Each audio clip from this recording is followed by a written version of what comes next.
41. Your company runs a website that will store PII on Google Cloud Platform. To comply with data privacy regulations, this data can only be stored for a specific amount of time and must be fully deleted after this specific period. Data that has not yet reached the time period should not be deleted. You want to automate the process of complying with this regulation. What should you do? Store the data in a single persistent disk, and delete the disk at expiration time. B. Store the data in a single BigQuery table and set the appropriate table expiration time.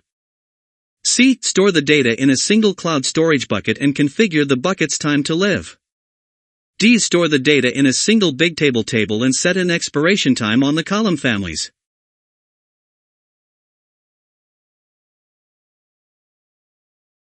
Correct answer C. Store the data in a single cloud storage bucket and configure the bucket's time to live.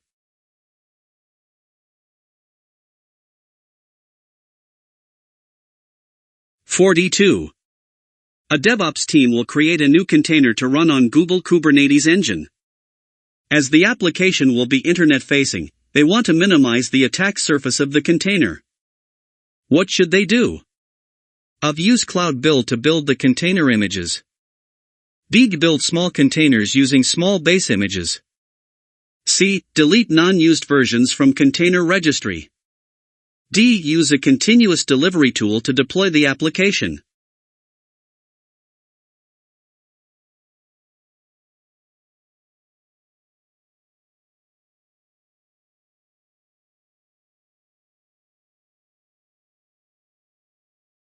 Correct answer, B. Build small containers using small base images.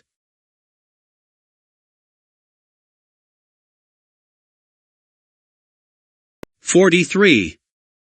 While migrating your organization's infrastructure to GCP, a large number of users will need to access GCP Console.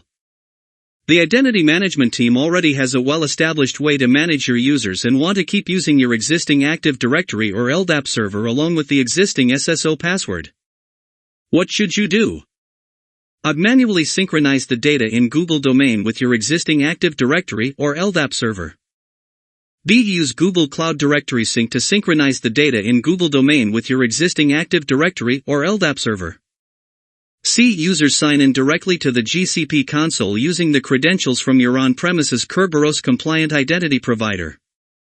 D. Users sign in using OpenID, OIDC, compatible IDP, receive an authentication token, then use that token to log into the GCP console. Correct answer, B. Use Google Cloud Directory Sync to synchronize the data in Google domain with your existing Active Directory or LDAP server.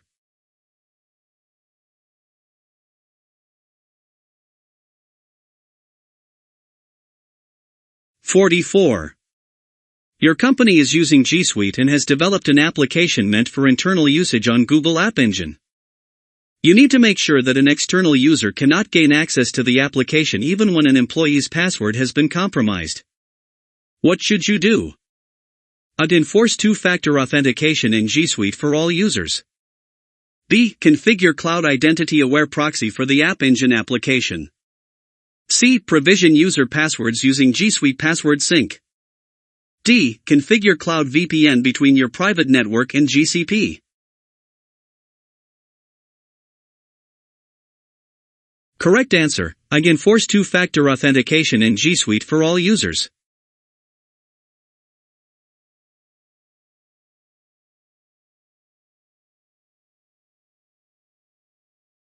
45.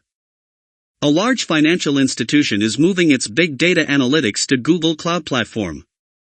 They want to have maximum control over the encryption process of data stored at rest in BigQuery.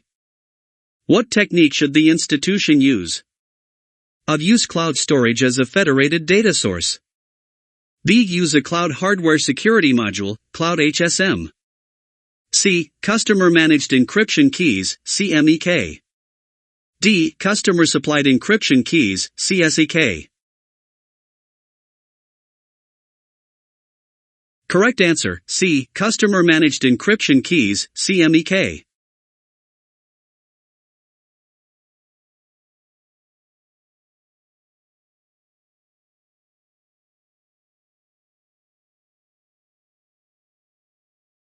46. A company is deploying their application on Google Cloud Platform.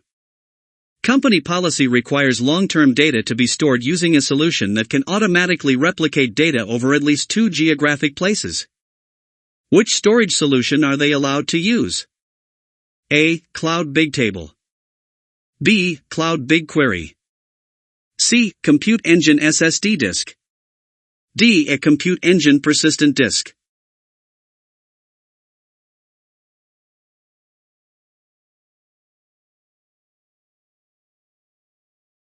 Correct answer, B. Cloud BigQuery. 47. A large e-retailer is moving to Google Cloud Platform with its e-commerce website. The company wants to ensure payment information is encrypted between the customer's browser and GCP when the customers check out online. What should they do? A. Configure an SSL certificate on an L7 load balancer and require encryption. B. Configure an SSL certificate on a network TCP load balancer and require encryption. C. Configure the firewall to allow inbound traffic on port 443 and block all other inbound traffic. D. Configure the firewall to allow outbound traffic on port 443 and block all other outbound traffic.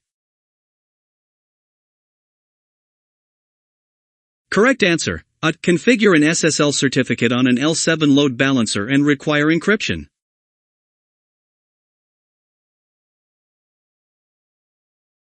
48. Applications often require access to secrets, small pieces of sensitive data at build or runtime. The administrator managing these secrets on GCP wants to keep a track of who did what, where, and when, within their GCP projects. Which 2 log streams would provide the information that the administrator is looking for? Choose 2. A. Admin activity logs. B. System event logs. C. Data access logs. D. VPC flow logs. E. Agent logs.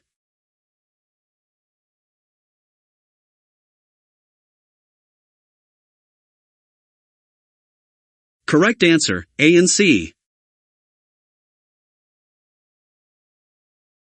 A. Admin activity logs. C. Data access logs.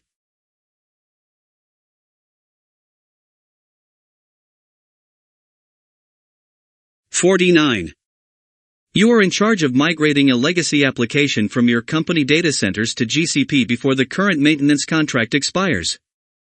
You do not know what ports the application is using and no documentation is available for you to check. You want to complete the migration without putting your environment at risk. What should you do? A. Migrate the application into an isolated project using a lift and shift approach. Enable all internal TCP traffic using VPC firewall rules. Use VPC flow logs to determine what traffic should be allowed for the application to work properly. B. Migrate the application into an isolated project using a lift and shift approach in a custom network. Disable all traffic within the VPC and look at the firewall logs to determine what traffic should be allowed for the application to work properly. C. Refactor the application into a microservices architecture in a GKE cluster. Disable all traffic from outside the cluster using firewall rules. Use VPC flow logs to determine what traffic should be allowed for the application to work properly. D. Refactor the application into a microservices architecture hosted in Cloud Functions in an isolated project. Disable all traffic from outside your project using firewall rules. Use VPC flow logs to determine what traffic should be allowed for the application to work properly.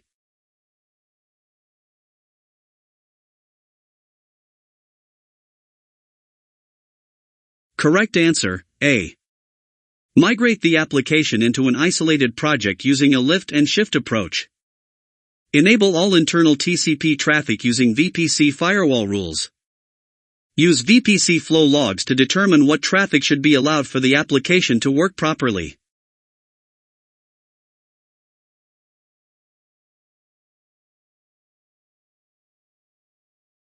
(50) Your company has deployed an application on Compute Engine.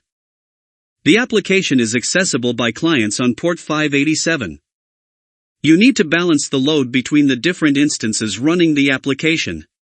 The connection should be secured using TLS and terminated by the load balancer. What type of load balancing should you use? A. Network load balancing. B. HTTP/S load balancing. C. TCP proxy load balancing.